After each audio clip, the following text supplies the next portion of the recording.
Welcome back, everybody. Today we are going deep into the world of Kim Eun-ja. Oh, yeah. You sent over a collection of her essays, and from what I've skimmed, Yeah. they're intense.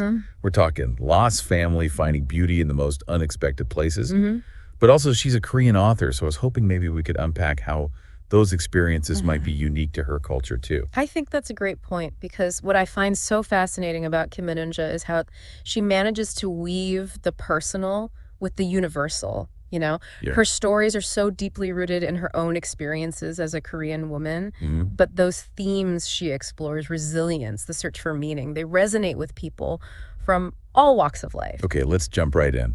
Yeah. You know me, I'm a sucker for an underdog story. Yeah. And the one about Chun Wong immediately grabbed me, just to set this up for anyone who isn't familiar. Chun Wong has cerebral palsy. Right. And Kim Eun-ja doesn't sugarcoat it.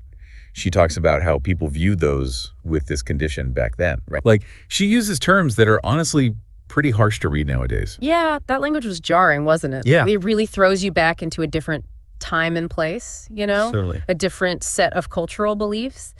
But it also really sets the stage for Chun Wong's journey. Yeah. To me, his story isn't just about resilience.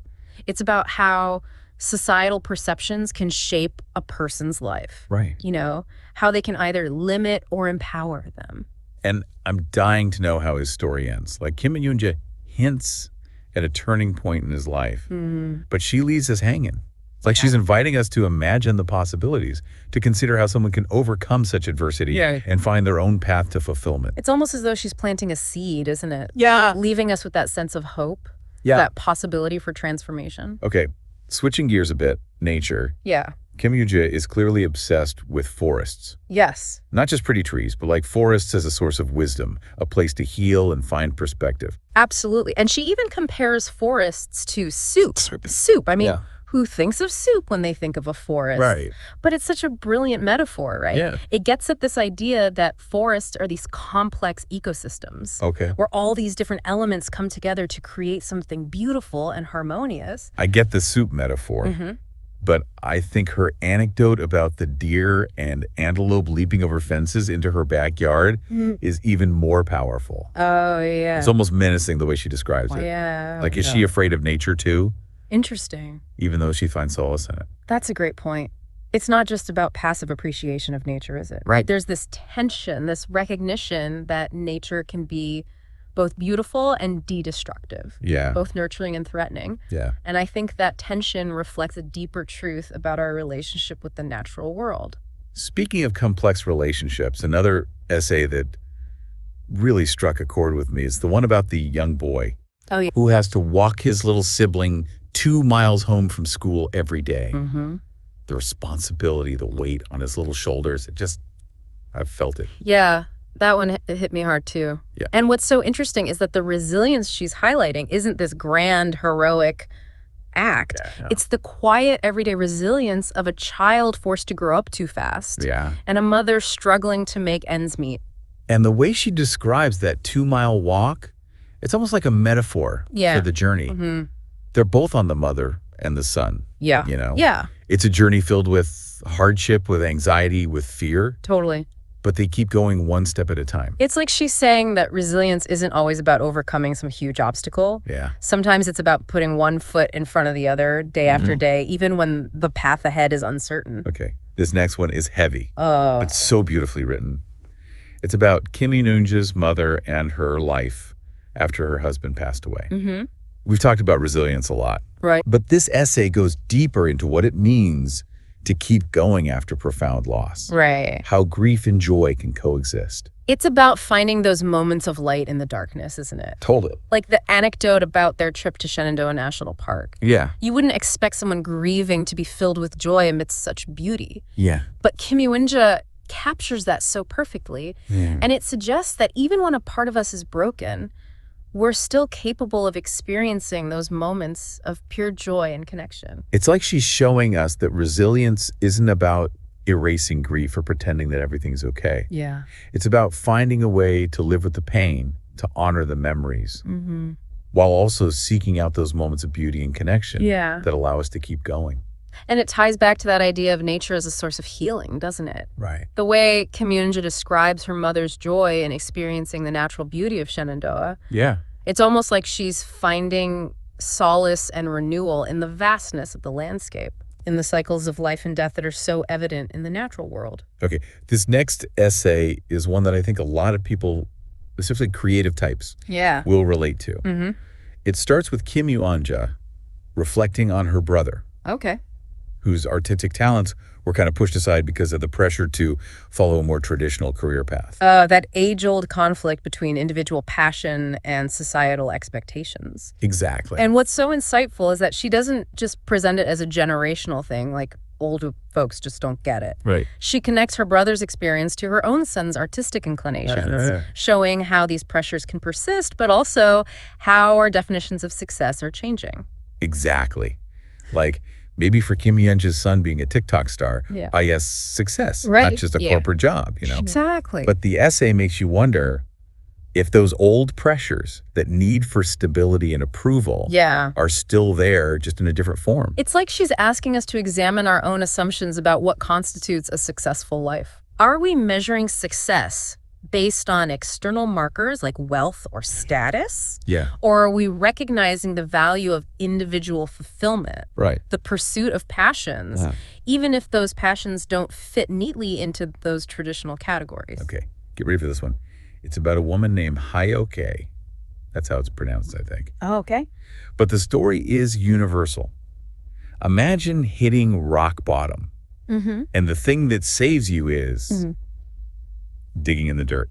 I get it. Right. We've talked about nature being this big theme. Yeah. But this is so personal. Like, is Kim Yoon-ja saying only nature heals, or is the garden symbolic of something else? I was fascinated by the metaphor of pruning. Yeah. Hyoke finds solace in her garden. But it's not just about beauty. Right. It's about tending to those plants. Yeah. Cutting away the dead stuff so new life can flourish. Right. It's like she's pruning her own life, too. Absolutely. Getting rid of what's holding her back. And that image of pruning is so powerful, isn't it?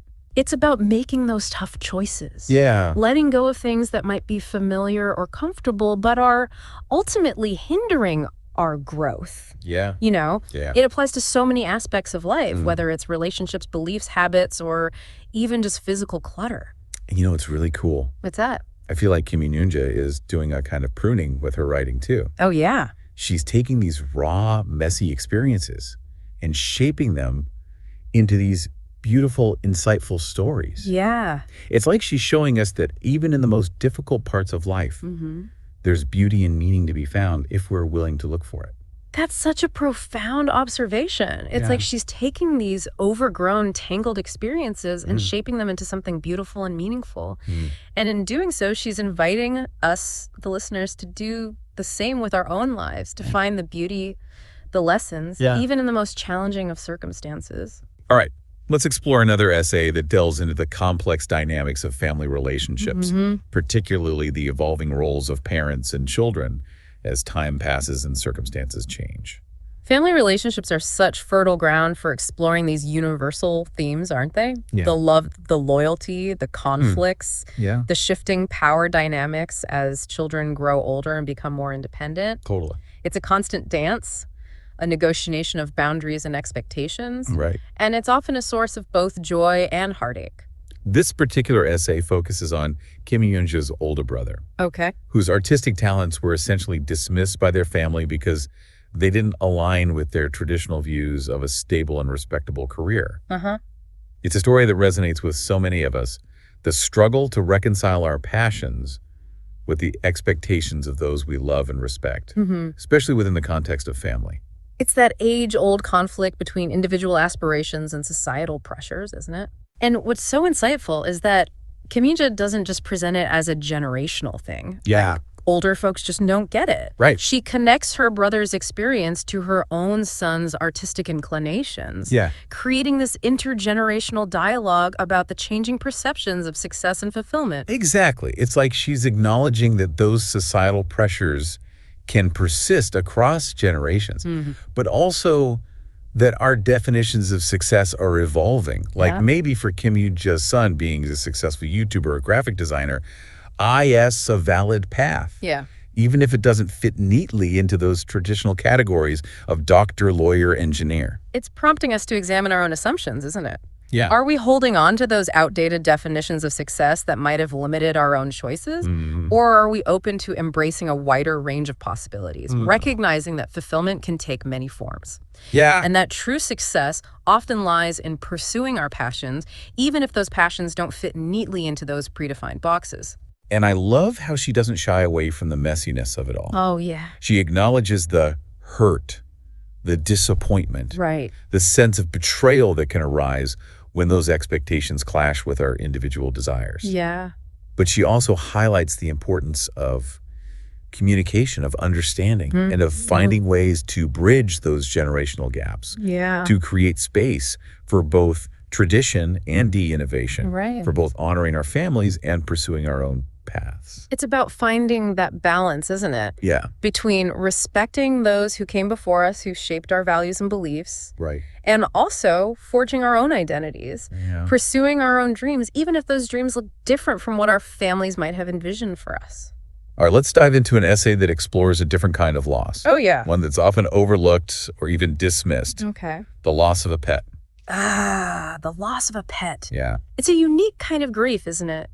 Those animals become such integral members of our families, offering unconditional love, Yeah. companionship, Totally. and a sense of joy that can enrich our lives in countless ways. Yeah. And when they're gone, that void can feel immense.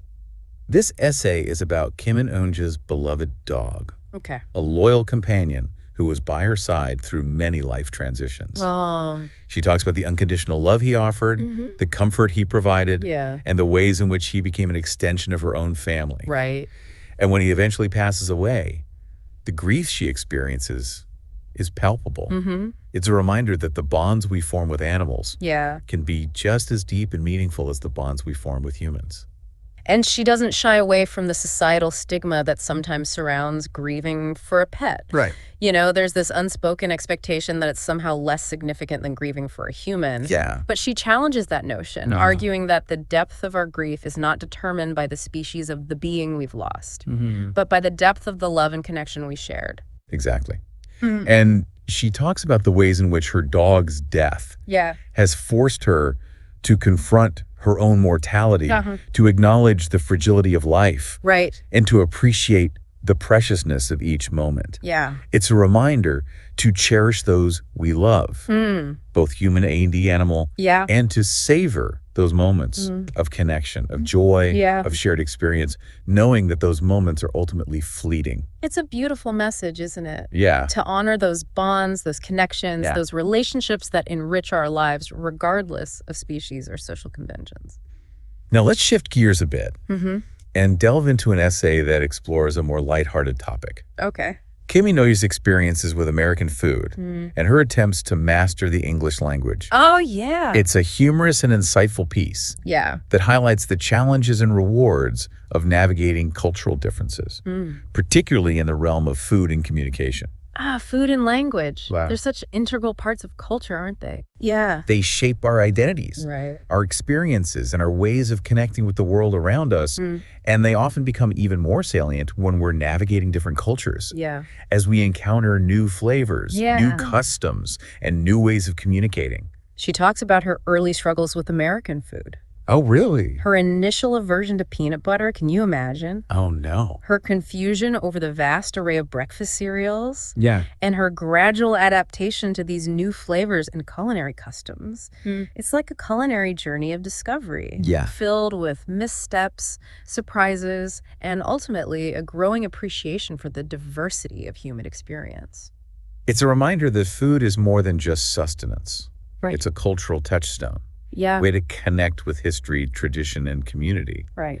And when we encounter different cultures, we're often encountering different ways of relating to food, Yeah. different ways of preparing and sharing it, Right. and different ways of imbuing it with meaning and significance. And her experiences with the English language are equally amusing, insightful. Yeah. She talks about her mispronunciations, her grammatical errors, Right. and those hilarious moments when she's trying to communicate, but her words get tangled up. Yeah. The meaning gets lost in translation. It's a reminder that language learning is a journey. Totally. One that requires patience, persistence, and a willingness to embrace vulnerability. Yeah. And it's a journey that can be filled with both frustration and delight as we slowly unlock the nuances of a new language and gain access to new ways of thinking, expressing ourselves, and connecting with the world. And what's so refreshing about her approach is that she embraces those stumbles, those moments of awkwardness, those cultural faux pas with a sense of humor and self-deprecation. I love that. It's like she's saying, hey, this is all part of the process. And it's okay to laugh at ourselves, to acknowledge the messiness, and to find joy in the journey, even when we're not quite fluent. It's a beautiful message. Yeah. And it's one that resonates deeply in a world that's becoming increasingly interconnected and diverse. By embracing those differences, by approaching them with curiosity and a willingness to learn, we can create a more vibrant and harmonious world. Absolutely. One that celebrates the unique contributions of all cultures and all people. Now let's delve into an essay that takes a more philosophical approach. Okay. Exploring the concept of outsiders and their unique contributions to society. Interesting. It's a thought-provoking piece that challenges conventional notions of success, conformity, and the value of dissenting voices. The concept of the outsider is fascinating to me because it speaks to those individuals who operate outside of mainstream norms, who challenge conventions, and who often bring fresh perspectives and innovative ideas to the table. What's Kim Eunja's take on the role of outsiders in society? Well, she starts by asserting that true art often emerges from those who exist outside the boundaries of established norms, those who are willing to challenge conventions and forge their own paths. She argues that these outsiders possess a unique ability to see the world differently, to express those unconventional perspectives through their art, and to push the boundaries of creative expression. It's a powerful argument. And it challenges the notion that creativity thrives within the confines of established systems. Like, she's suggesting that true innovation often comes from those who operate outside of those systems. Who are willing to take risks to experiment and to challenge the status quo. And she uses the term outsider not in a negative or derogatory sense, but as a badge of honor, symbol of those who dare to be different, who refuse to conform to expectations that might stifle their individuality and creativity. It's a reclaiming of the term, isn't it? Often outsider is used to marginalize or dismiss those who don't fit neatly into societal norms. But Kim Eunja is celebrating those who embrace their outsider status, who see it as a source of strength and a catalyst for creativity. And she connects this to her own experiences as an artist, the challenges she's faced in navigating those societal expectations, and the rewards she's reaped by staying true to her own vision, even if that vision hasn't always aligned with the mainstream. It's a reminder that the pursuit of artistic expression, of any form of creative endeavor, often requires a certain level of nonconformity, a willingness to stand apart from the crowd and embrace a different way of seeing and experiencing the world. And she doesn't shy away from the difficulties that come with being an outsider. She acknowledges the loneliness, the isolation, the potential for misunderstanding or rejection. But she argues that those challenges are ultimately worth it because they allow for a greater level of authenticity, freedom, and creative expression. And she connects this to the idea of taste. Suggesting that what might be considered tasteless or unconventional to some might actually be the most innovative and groundbreaking work. Oh, interesting. It's about challenging our assumptions about what constitutes good art, about expanding our palettes, and about being open to new forms of expression that might initially seem jarring or unfamiliar. It's a call for greater openness, isn't it? To step outside of our comfort zones, to challenge our preconceived notions of what art should be, and to embrace the diversity of human expression, even if it sometimes pushes us beyond the familiar or the comfortable. All right, let's shift gears and explore an essay that focuses on a topic that's often considered taboo or even repulsive. The significance of bodily waste. Particularly feces. Wow, that's a bold choice. It's certainly not a subject that typically comes up in polite conversation. No loan literature. I'm curious to hear how Kim Eunja approaches this topic. Is it purely scientific, or is there a deeper, more philosophical layer to it? It's definitely both. She starts by acknowledging the cultural aversion we have to feces.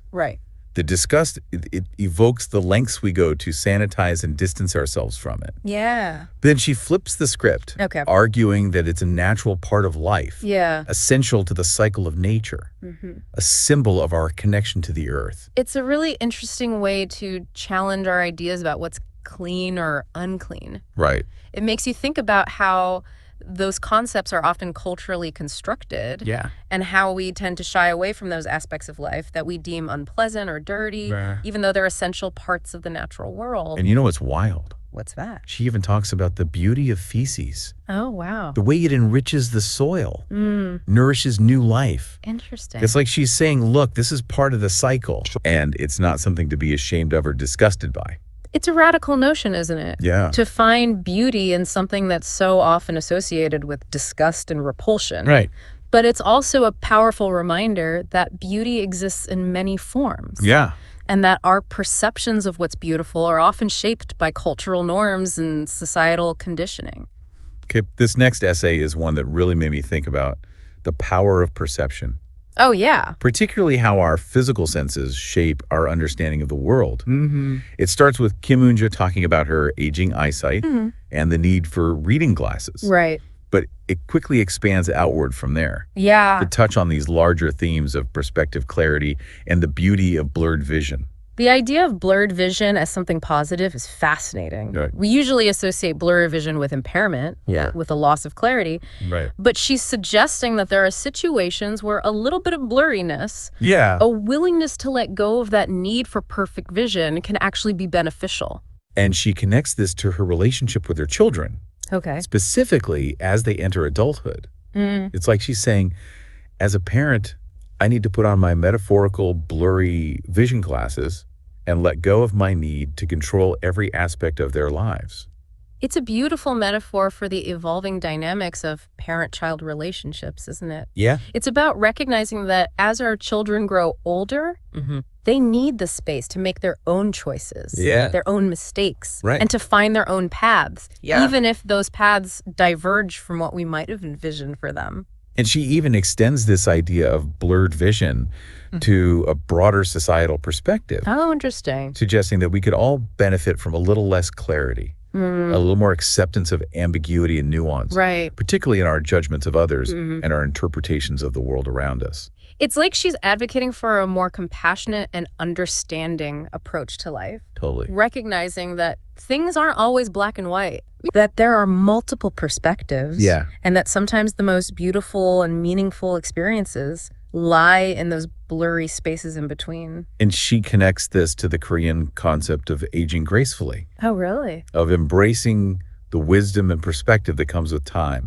Of becoming more ear-obedient as our eyesight diminishes. Interesting. It's a beautiful concept. Yeah. Suggesting that as we age, our senses shift, our priorities change. Right. And we can find new sources of wisdom and meaning beyond the purely visual. It's about cultivating a different kind of vision, isn't it? One that's perhaps less focused on the external and more attuned to the internal, to the whispers of our hearts, to the subtle nuances of human connection, to the rhythms of the natural world. Now, this next one is juicy. Oh, yeah. It's about a woman named Ellen Browski. Okay. And get this. Her whole life is told through the metaphor of chewing gum. Chewing gum. Chewing gum. That's an interesting choice. It's not exactly the first thing that comes to mind when you think of profound metaphors. Right. But I'm curious to hear how she pulls it off. So Ellen has a series of marriages. Oh. And each one is like a piece of gum. Okay. She gets all the sweetness out of it, the social status, the benefits. Yeah. Then boom. Yeah. Spits it out. Okay. Next piece. Whoa, okay. That's pretty cynical. Right. But also relatable. Yeah. I mean, haven't we all encountered those relationships that felt like a flash in the pan? Totally. Intense for a while, but ultimately lacking substance. And what's so brilliant is that Kim Eun-ja doesn't just paint Ellen as this heartless gold digger. Yeah. You get glimpses of her ambition, her intelligence, even a kind of loneliness that drives her to keep seeking that next piece of gum. It's like she's trapped in this cycle, isn't it? Yeah. Always searching for that next hit of sweetness, that next validation, but never finding true fulfillment. Yeah. It's a cautionary tale about the dangers of chasing external gratification. Yeah. And how that pursuit can ultimately leave us feeling empty and disconnected from ourselves and others. And you can't help but wonder, is this a reflection of societal pressures too? Oh, that's interesting. Like, are women conditioned to seek validation through relationships? Mm-hmm. To use their charm to get ahead? It's definitely a question worth exploring, isn't it? Yeah. How much of Ellen's behavior is driven by her own internal desires versus those societal expectations that she's internalized? Right. It's a complex issue, and I think Kim Yoon-ja does a brilliant job of presenting those complexities without offering easy answers or judgments. This next essay takes us back to nature, but with a twist. Okay. Remember those deer and antelope leaping into her backyard? Yeah. This time it's less about beauty and more about this unsettling feeling of boundaries being crossed, both literally and metaphorically. So it's not just about finding solace in nature. It's also about acknowledging those moments when nature encroaches upon our human-made spaces. Right. It's also about acknowledging those moments when nature encroaches upon our human-made spaces. Right. Disrupting our sense of order and control. And the language she uses is so vivid. Yeah. She describes her backyard as a swamp after the animals have invaded it. Oh, wow. It's like she's suggesting that even those spaces we've carefully cultivated, those haydens we've created for ourselves, can become treacherous and unpredictable if we lose sight of our interconnectedness with the natural world. It's a powerful reminder that we're not separate from nature. Right. We're a part of it. And our actions, our choices can have ripple effects that we might not anticipate. Okay, let's dive into another essay that explores the theme of resilience, but from a different angle. Okay. It's not about overcoming some grand obstacle or achieving some heroic feat. Right. It's about the quiet, everyday resilience that's often overlooked or even dismissed. Yeah. The kind of resilience that's born out of necessity, Oh. out of facing daily challenges with grit and determination. I'm really drawn to stories of quiet resilience. Yeah, me too. Because they often reflect the experiences of those who face systemic challenges or societal pressures, who navigate those hardships with a grace and a strength that's often invisible to those who haven't walked in their shoes. This particular essay centers on a young boy who is tasked with walking his younger sibling 2 miles home from school every day. Oh, wow. And it's not just a physical journey. Right. It's an emotional one. Yeah. Filled with the weight of responsibility, the fear for his siblings' safety, and the pressure to be strong, even though he's still a child himself. It's a story that speaks volumes about the burdens that children sometimes have to bear, the expectations placed upon them to grow up too quickly, to be caregivers, protectors, when they themselves are still in need of care and protection. And what's so heartbreaking is that this situation isn't unique. Right. There are countless children around the world who are forced to take on adult responsibilities, to navigate poverty, violence, or other hardships that no child should have to face. And yet, amidst those hardships, we often see this incredible resilience. This ability to adapt, to cope, to find ways to make it work, to care for one another. Even when the odds are stacked against them. It's a testament to the strength of the human spirit. Especially in those who are most vulnerable. Okay, this next one is one that I think a lot of us, especially those who are parents, will connect with. It's about the changing dynamics of parent-child relationships as children grow older. And the challenges and rewards of letting go of that parental control. Of trusting our children to find their own paths, even if those paths diverge from what we might have envisioned for them. The letting go process. I know. It's such a bittersweet journey, isn't it?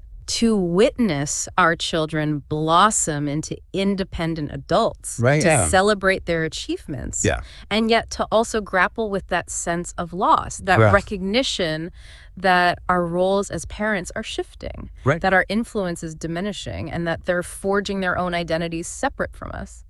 Kim Yoon-ja frames this essay through the metaphor of blurred vision. Oh, interesting. Which she initially connects to her own aging eyesight. She talks about focus, to accept that things aren't always as clear as they used to be. And she extends that metaphor to her relationship with her children. It's a brilliant analogy, isn't it? It's like she's saying, as a parent, I need to step back, to loosen my grip, to accept that I can't see everything perfectly clearly anymore. Right. And to trust that my children will find their own way. Yeah. Even if it's not the way I would have chosen for them. And it's not easy. Right. It's a constant dance between holding on and letting go. Yeah. Between offering guidance and trusting their judgment. Yeah. Between celebrating their successes and offering comfort when they stumble. It's about finding that balance, isn't it? Right. Between supporting them and empowering them. Right. Between offering advice and allowing them to make their own choices. Yeah. Even if those choices lead to mistakes or detours, it's about recognizing that their journey is ultimately their own. Yeah. And that our role as parents is to guide them, to love them unconditionally, and to trust in their ability to navigate the complexities of life. And she connects this to a broader societal perspective as well. Oh, really? Suggesting that we could all benefit from a little more blurred vision, a little less judgment, Yeah. a little more acceptance of ambiguity and nuance in our interactions with others. It's a call for greater compassion, isn't it? Yeah. To recognize that we don't always have the full picture, Right. that everyone is carrying their own burdens, their own stories, Yeah. and that sometimes the most loving and supportive thing we can do Right. is to simply listen, to offer a kind word, and to create a space for others to be themselves Yeah. without judgment or expectation. Right. This next essay is a bit of a departure from the others in that it focuses on a seemingly mundane object.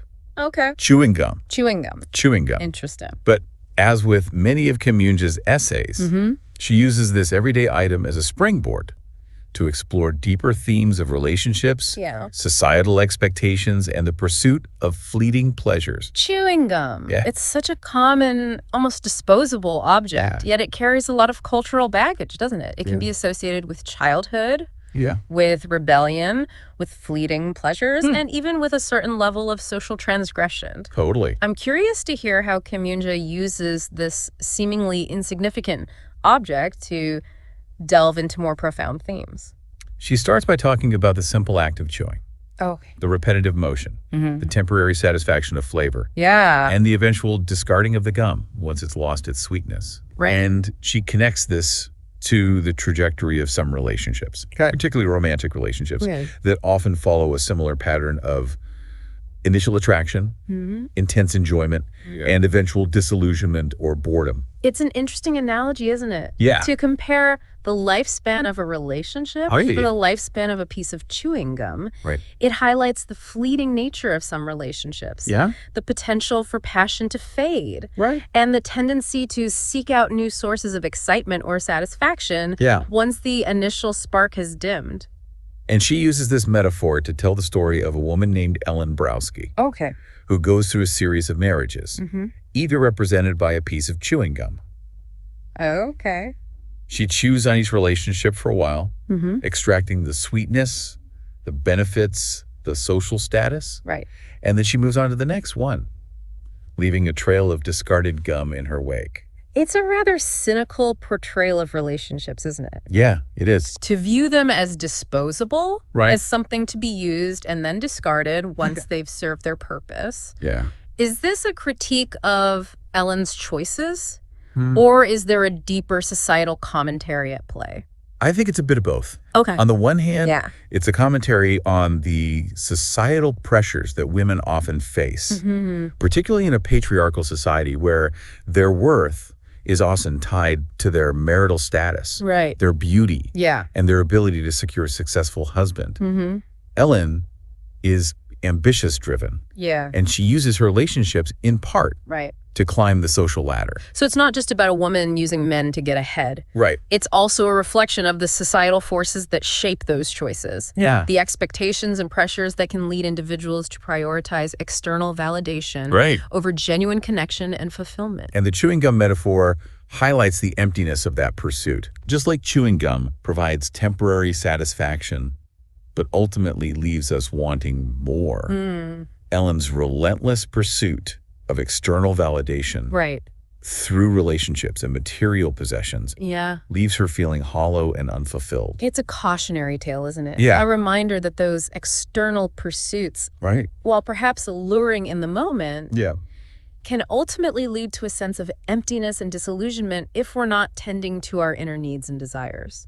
Okay, this next essay is one that really made me pause and reflect on the way we perceive the world and how those perceptions can shift over time. Yeah. It starts with Kim Yoonja talking about the loss of her eyesight as she gets older. Okay. The need for reading glasses. Right. But it quickly becomes clear that she's not just talking of literal vision. She's talking about a metaphorical way of seeing the world. Oh, interesting. A shift in perspective that comes with age, with experience. Yeah. And with the wisdom that can emerge from those experiences. The theme of aging and how it affects our perceptions is such a rich one, isn't it? It's not just about physical changes. Right. It's also about how those physical changes can trigger internal shifts. Yeah. A reevaluation of priorities, a deeper understanding of what truly matters in life. And what's so interesting is that she doesn't frame this loss of eyesight as purely negative. Right. She actually embraces it. Oh, wow. Suggesting that this blurred vision can be beneficial in certain situations, particularly in her relationships with her children as they become adults and begin to forge their own paths. Ah, that's a fascinating concept. It's like she's saying, as a parent, I need to let go of my need for perfect clarity, to accept that I can't see everything clearly anymore, and to trust that my children will find their own way, even if it's not the way I would have chosen for them. Exactly. And she even extends this idea of blurred vision to a broader societal perspective. Oh, interesting. Suggesting that we could all benefit from a little less judgment, a little more acceptance of ambiguity and nuance in our interactions with others. It's a call for greater compassion, isn't it? Totally. To recognize that we don't always have the full picture. Yeah. That everyone is carrying their own burdens, their own stories. And that sometimes the most loving and supportive thing we can do is to simply listen, to offer a kind word. Yeah. And to create a space for others to be themselves without judgment or expectation. And she connects this to the Korean concept of aging gracefully. Oh, really? Of embracing the wisdom and perspective that comes with time, of becoming more ear-obedient as our eyesight diminishes. That's beautiful. It's a beautiful concept. Yeah. Suggesting that as we age, our senses shift, our priorities change, and we can find new sources of wisdom and meaning beyond the purely visual. Now, this next one threw me for a loop. Oh, yeah. It's about poop. Literally. Oh, wow. Kim Yoonja dives into the cultural taboos surrounding bodily waste. Yeah.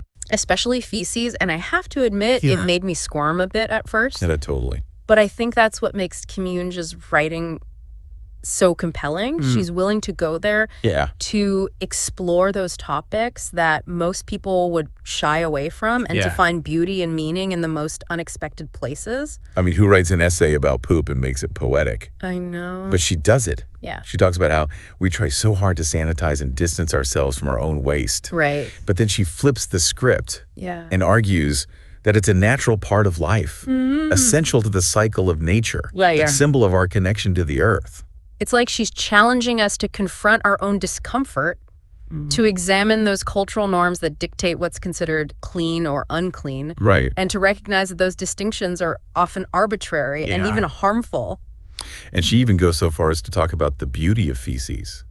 Oh, wow. The way it enriches the soil, nourishes new life. It made me think about how we often focus on the beautiful, the pleasant, the aesthetically pleasing aspects of life. Yeah. But we tend to ignore or even revile those aspects that we deem ugly or disgusting, even though they're just as essential to the balance of nature. It's a reminder that everything is interconnected, isn't it? Yeah. The beautiful and the ugly, the clean and the unclean, the life-giving and the decaying. And it's in that interconnectedness that we find wholeness balance. Totally. And a deeper appreciation for the complexity of the natural world. Okay, get ready for a story that'll make you laugh and cringe at the same time. Oh, okay. This one's all about Kim Yoonja's experiences as an immigrant in America.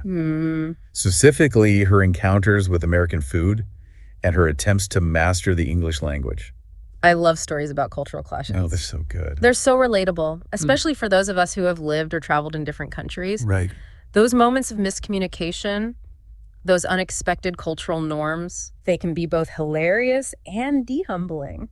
She talks about her initial aversion to peanut butter. Can you imagine? Oh, no. And her confusion over the sheer variety of breakfast cereals. Yeah. And she's so honest about her struggles with the English language. Those times when she completely butchered a phrase or accidentally said something wildly inappropriate. It's refreshing to hear someone talk about those experiences with such humor and self-awareness. Yeah. It reminds us that it's okay to make mistakes, to stumble, Yeah. to not always get it right, Yeah. especially when we're navigating a new culture and a new language. And it's not just tea about the funny anecdotes. Right. It's also about the deeper message of embracing those differences, Yeah. of finding joy in those moments of cross-cultural exchange, and of recognizing that our differences, whether in language, food, or customs, can be sources of enrichment and connection, Right. rather than barriers or points of division. It's a beautiful reminder that diversity makes life more interesting, Totally. more vibrant, and more flavorful, both literally and metaphorically. Okay, this next essay takes us into the world of mentors and teachers, exploring the profound impact that these individuals can have on our lives, particularly in the realm of creative endeavors.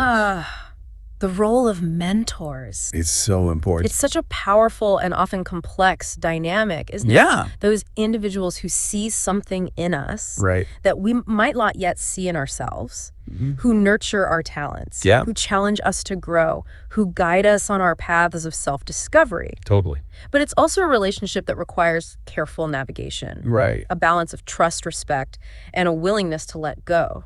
Kimunja starts by acknowledging the importance of mentors, particularly in the early stages of our development, when we're still finding our footing, Right. exploring our passions, and seeking guidance and inspiration. She talks about the mentors who have shaped her own life, Oh, cool. those who have encouraged her, challenged her, and helped her to see her own potential. It's a beautiful tribute to the power of mentorship, isn't it? Totally. To those individuals who believe in us, Yeah. who champion our dreams, who open doors for us, who share their wisdom and experience, and who help us to navigate those challenges that inevitably arise on our creative journeys. But she also cautions against the potential pitfalls of mentorship, How interesting. particularly those situations where the mentor's ego or need for control can overshadow the mentee's growth and development. Right. She talks about the importance of finding mentors Yeah. who are truly invested in our success, who are willing to let go, Right. and who empower us to find our own voices and forge our own paths. Such a wise observation. Yeah. And it highlights the delicate balance that exists in any mentorship relationship. Right. It's about finding those mentors who are not threatened by our growth, who celebrate our successes,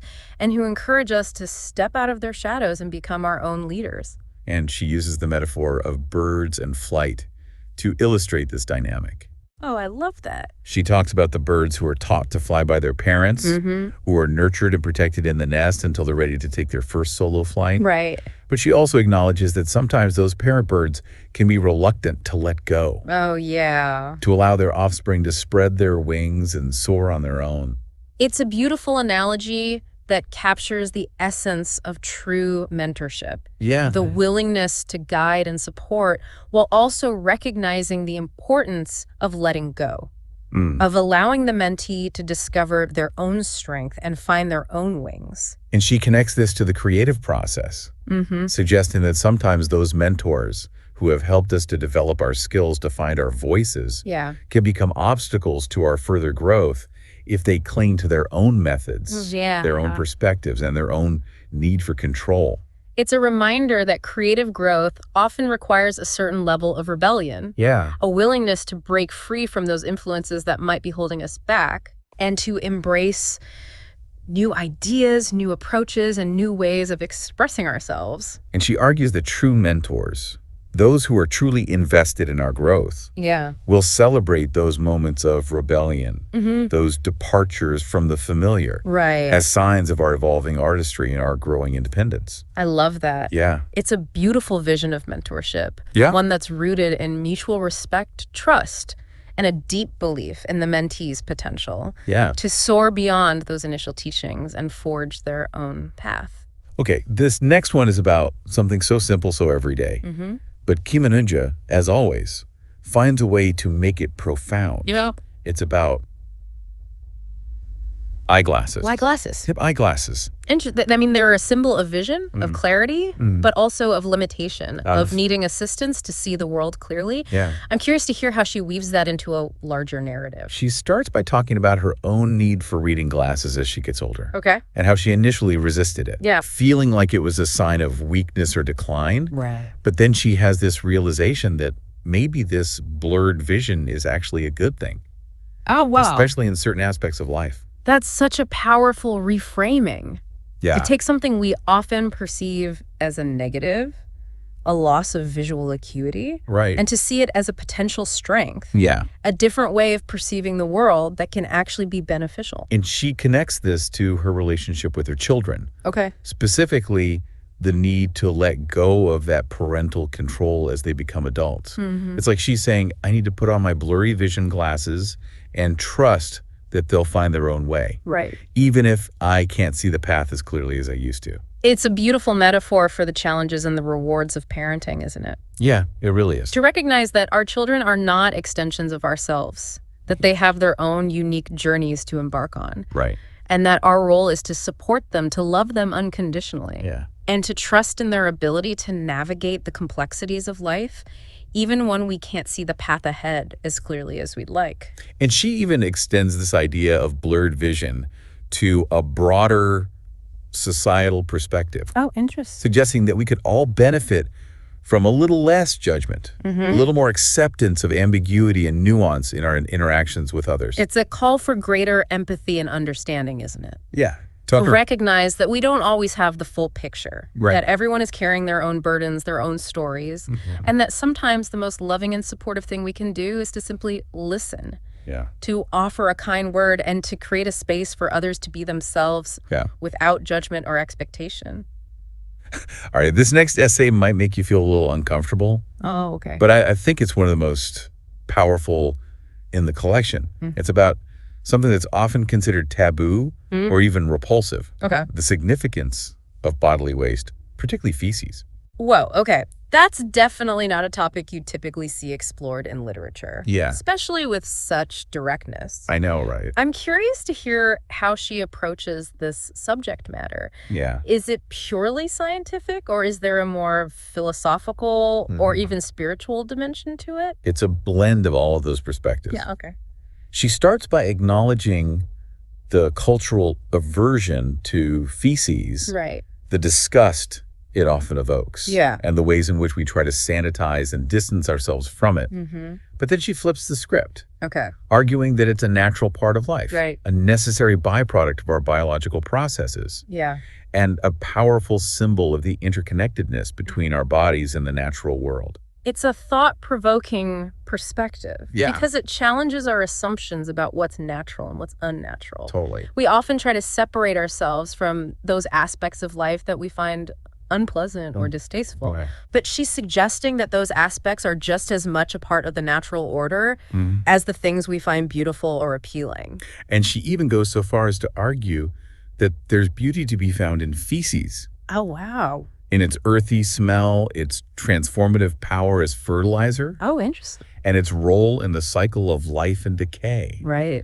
It made me think about how our perceptions of beauty are often so culturally conditioned, Yeah. and how we tend to overlook or even reject those aspects of nature that we deem ugly or disgusting. It's a reminder to expand our definition of beauty, isn't it? Totally. To recognize that beauty can be found in unexpected places, even in those aspects of life that we might initially find repulsive. Yeah. And it's also a reminder to embrace the full spectrum of human experience, to acknowledge those aspects of ourselves and the world that we might prefer to ignore. Yeah. And to recognize that even in those seemingly unclean or unpleasant realms, Yeah. there's potential for beauty, for Right. creativity, and for deeper understanding. Okay, this next essay is a bit more lighthearted, Okay. a bit more whimsical. Yeah. But it still manages to touch on some profound themes about the nature of time memory and the ways in which our past experiences shape our present perceptions and choices.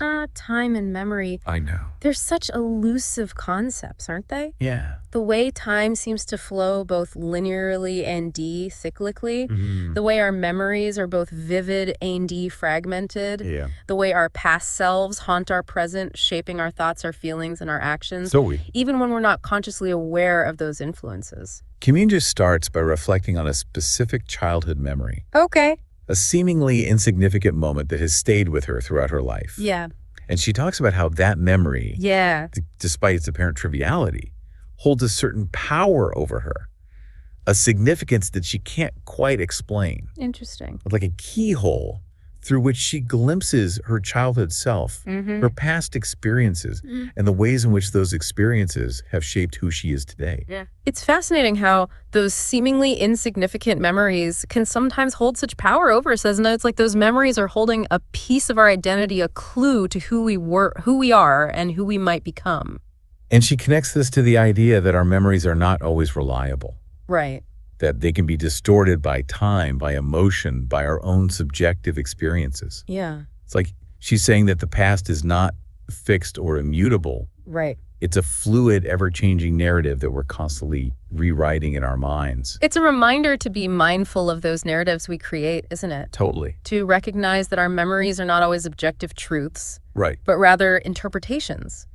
Filtered through our own emotions, biases, and beliefs. Yeah. And it's a challenge to be open to revising those narratives as we gain new insights and perspectives, to acknowledge the complexities of the past. Yeah. And to embrace the ongoing evolution of our identities. Okay, this next essay takes us into the realm of nature, but with a twist. It's not about the beauty or the tranquility of nature.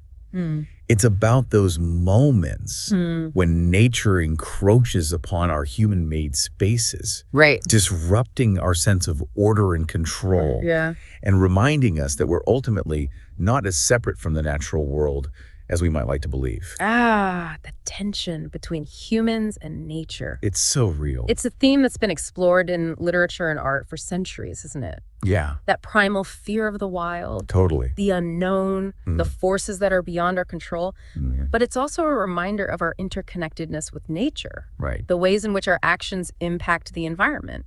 And the need to find a more harmonious balance between our human desires and the needs of the natural world. She starts by describing a rather unsettling experience she had.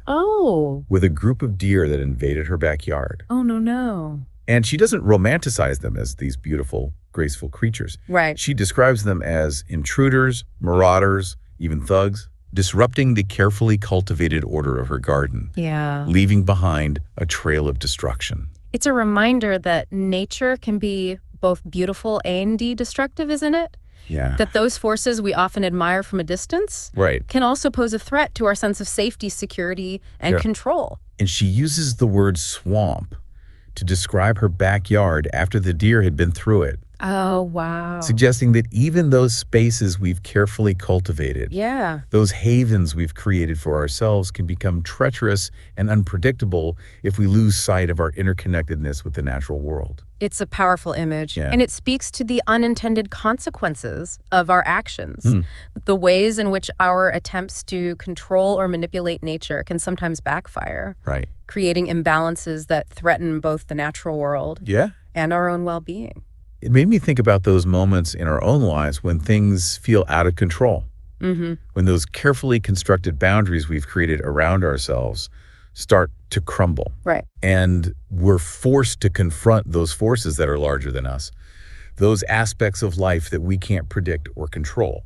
It's a reminder to embrace that uncertainty, isn't it? Totally. To recognize that life is not always predictable or orderly, and that sometimes those moments of disruption, those encounters with the wildness within and around us, can be opportunities for growth, for transformation, for a deeper understanding of our place in the grand scheme of things.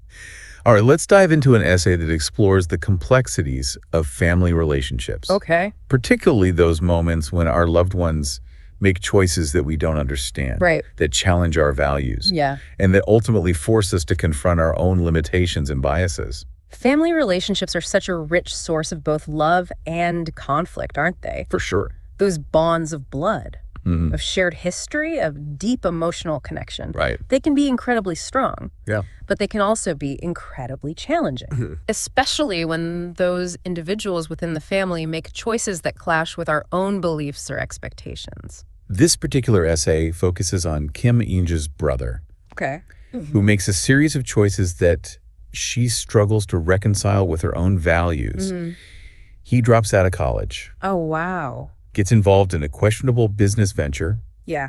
And ultimately ends up in a situation that brings shame and disappointment to the family. It's a situation that many families can relate to, isn't it? Yeah, it is. Those moments when a loved one makes choices that we don't agree with, choices that might even seem self-destructive or harmful. Yeah. And it forces us to confront those questions of, how much can we control the lives of others? Right. How much responsibility do we have for the choices they make? And I love how she doesn't shy away from her own judgments, her own disappointment, her own frustration with her brother's choices. Right. She doesn't try to paint herself as this perfectly understanding and accepting sibling. Yeah. She's honest about the struggle, the inner conflict she experiences as she tries to reconcile her love for him with her disapproval of his actions.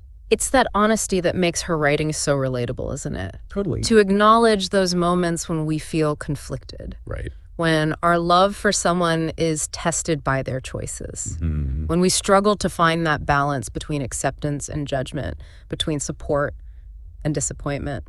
And ultimately, she arrives at this place of understanding, recognizing that her brother's path is his own, that she can't control his choices. Yeah.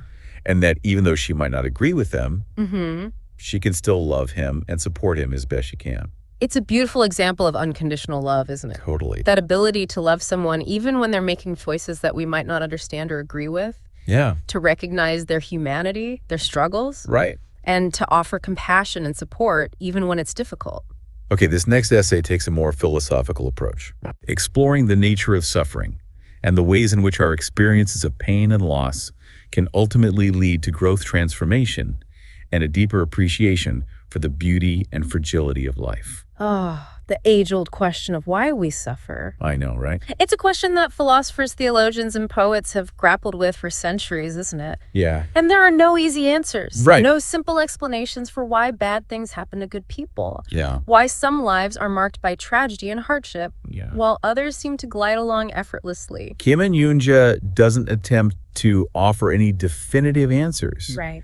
Instead, she reflects on her own experiences of loss and suffering, sharing stories of personal heartbreak, of witnessing the suffering of others, and of grappling with those existential questions that inevitably arise when we're confronted with the pain and fragility of life. It's a reminder that suffering is a universal human experience, isn't it? Totally. That no one escapes this life unscathed, that we all encounter loss, pain, disappointment, and that those experiences, while incredibly difficult, can also be transformative, forcing us to re-examine our priorities, our beliefs, and our understanding of what truly matters in life. And she connects this to the idea of resilience, not as denial of suffering or a suppression of difficult emotions, but as a recognition of our ability to adapt, to find meaning and purpose, even in the midst of pain and loss. It's about recognizing that inner strength, that capacity for hope,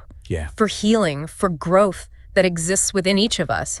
It's about acknowledging that while we can't control the events that unfold in our lives, we can choose how we respond to those events, how we process those experiences, and how we allow those experiences to shape who we become. And she connects this to the creative process, suggesting that true artists are those who are willing to delve into those depths of human experience, to explore those dark and difficult places, and to find beauty and meaning even in the midst of suffering and despair. It's a reminder that art is not always about creating something beautiful or pleasing. Totally. It's also about expressing those complex emotions, those difficult truths, those universal experiences that connect us all as human beings. It's about finding a way to transmute that pain into something meaningful, something that resonates with others, something that offers solace or insight or a sense of shared humanity. All right, this next essay takes us into the realm of romantic love, but with a twist. Okay. It's not about the blissful early stages of a relationship, Yeah. the honeymoon phase filled with passion and excitement. Right. It's about the challenges of long-term love, Yeah. the ways in which relationships evolve over time, the inevitable conflicts and compromises that arise, and the need to find new ways to connect, to communicate, and to keep the spark alive. The complexities of long-term love. It's real. It's a topic that's often romanticized in popular culture. Yeah. But the reality is that maintaining a healthy, fulfilling relationship over the long haul requires effort, communication, compromise, Totally. and a willingness to adapt to those inevitable changes that occur as individuals grow and evolve. She starts by reflecting on her own marriage, acknowledging the ups and downs, the moments of passion and joy, but also the periods of distance, frustration, and even resentment that have crept in over the years. It happens. And she's honest about the work it takes to navigate those challenges, to communicate effectively, to find ways to reconnect, and to keep the flame of love burning amidst the demands of daily life. The pressures of work and family, and the inevitable changes that occur as individuals and as a couple. It's a reminder that love is not a static state, isn't it? It's not. It's a dynamic process. A journey that requires constant attention nurturing and a willingness to adapt to those inevitable shifts that occur over time. And she uses the metaphor of a garden to illustrate this concept. She talks about how a garden requires constant tending, watering, weeding, and pruning to thrive. And she suggests that relationships are similar. In that they require ongoing effort, communication, and a willingness to let go of those things that are no longer serving the relationship in order to make space for new growth and connection. It's a beautiful analogy. And it highlights the importance of intentionality in relationship. The need to make those conscious choices, to invest time and energy and to cultivate those qualities of love, respect and understanding that form the foundation of a strong and enduring partnership. Okay, this next essay is one that I think will resonate with anyone who has ever felt a deep connection to the natural world, who has found solace and inspiration in the beauty of nature, and who has grappled with those questions of our place in the grand scheme of things, our interconnectedness with all living beings, and the legacy we leave behind. The theme of nature and our relationship to it. I know. It's a theme that's been explored in literature, art, philosophy, and spirituality throughout human history, hasn't it? It really has. That sense of awe and wonder we experience when we immerse ourselves in the natural world. The recognition of our interconnectedness with all living things. Totally. And the questions it raises about our place in the universe, our purpose, and our legacy. She starts by describing a walk she takes through a forest. And she talks about the way the sunlight filters through the leaves, the sounds of the birds singing, the scent of the earth, and the way those sensory experiences evoke a sense of peace, of connection, of belonging. It's a beautiful reminder of the power of nature to ground us. To soothe our souls, to reconnect us to something larger than ourselves. And as she walks, she begins to reflect on the cycles of life and death that are so evident in the natural world. The way trees grow tall and strong, eventually wither and decay, only to nourish new life in the forest floor. It's a powerful metaphor for the cyclical nature of life, isn't it? Yeah. The way endings and beginnings are intertwined, how loss and renewal are part of the same process. Right. How even in death, there's a beauty and a purpose. Yeah. A contribution to the ongoing cycle of life. And she connects this to her own life, reflecting on her own mortality, the legacy she hopes to leave behind. Yeah. And the ways in which she can contribute to the world in a positive and meaningful way. It's a reminder to live intentionally, isn't it? Totally. To be mindful of the choices we make. Right. An impact we have on others and the legacy we leave behind. It's about recognizing that our lives are not just about our own individual pursuits. They're also about our contributions to something larger than ourselves, to our families, our communities, and to the world as a whole. And she closes the essay with this beautiful image of a single leaf falling from a tree. Oh, wow. Gently spiraling down to the forest floor. Yeah. Returning to the earth from which it came, nourishing new life, becoming part of the ongoing cycle of creation and destruction. growth and decay. It's a powerful image of completion, of letting go, Yeah. of surrendering to the natural flow of life and death, of recognizing that our individual lives are but a small part of a much larger tapestry. Right. A tapestry that's been woven over millennia, a tapestry that will continue long after we're gone. So as we wrap up our deep dive into this incredible collection of essays, I'm struck by the depth of Kim Il-sung's insights, her willingness to explore those universal themes of love loss, resilience, aging nature art, and the search for meaning with such honesty, vulnerability, and wisdom. I agree. It's really amazing. It's been a real privilege to delve into her work with you. Yeah, this has been awesome. Each essay has offered a glimpse into her heart, her mind, her unique perspective on the world.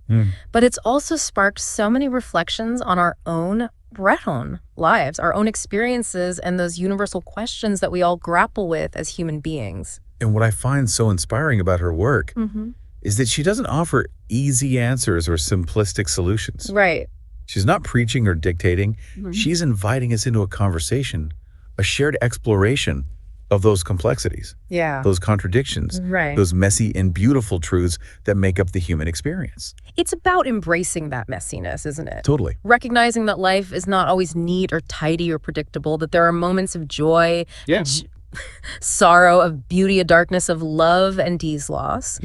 And that it's in those contrasts, those contradictions, that we find meaning, depth, and a richer appreciation for the tapestry of life. So, dear listener, what resonated with you in these essays? What insights did you glean? What spoke to you? What questions are you still pondering? How have these stories challenged or expanded your own understanding of the world and your place within it? We encourage you to seek out Kim Il-sung's work and delve deeper into those themes that spoke to you. And most importantly, take these insights, these stories, these reflections, and apply them to your own life, your own relationships, and your own journey of self-discovery. It's all a journey. The world is waiting to be explored, both within and beyond ourselves.